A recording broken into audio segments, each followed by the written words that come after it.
విజయనగరం జిల్లా కేంద్రంలో మైనరు బాలికపై అత్యాచారానికి పాల్పడిన రాజేటి సత్యరావును అరెస్టు చేసి పోలీసులు రిమాండ్కు తరలించారు. వేసవి సెలవుల్లో అమ్మమ్మ పాల వ్యాపారంతో సహాయం చేస్తున్న బాలిక పాలు ఇవ్వటానికని వెళ్లింది. డబ్బులిస్తానని ఇంట్లోనికి పిలిచి అత్యాచారానికి పాల్పడ్డాడు. విషయాన్ని బయటపడితే చంపేస్తానని బెదిరించినట్లుగా తెలియజేశారు. బాలిక తల్లి ఫిర్యాదు మేరకు మహిళా పోలీస్ స్టేషన్లో పోక్సో కేసు నమోదు చేశారు. దర్యాప్తు చేపట్టిన పోలీసులు నిందితులను అరెస్ట్ చేశారు. చిన్నారులు, మహిళలపై దాడులు చేసిన వారిని ఉపేక్షించబోమని, ఈ తరహా కేసులో నిందితులకు త్వరితగతిన కఠినమైన శిక్షలు పడేలా చర్యలు తీసుకుంటామని స్పష్టం చేశారు డీఎస్పీ. విజయనగరంలో ఒక నీచమైన నికృష్టమైన నేరం ఒకటి జరిగింది. అది చాలా హేయమైన నేరం. ఒక అమ్మాయి ఉంది, చాలా చిన్నపిల్ల, 12 సంవత్సరాలు. వాళ్ళ అమ్మమ్మ పాలు అమ్ముతూ ఉంటది.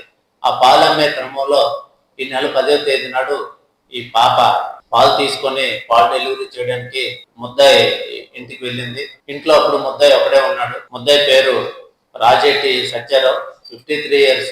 ఈ అమ్మాయిని 12 సంవత్సరాల అమ్మాయిని ఒంటరిగా ఉండడం చూసి పాలు డబ్బులు ఇస్తానని చెప్పి తన బెడ్రూమ్ లోకి తీసుకుని వెళ్ళి అక్కడ అమ్మాయి మీద అఘాయిత్యం చేశాడు. దాంతో ఎవరికైనా చెప్తే నీ మీద బెదిరించాడు.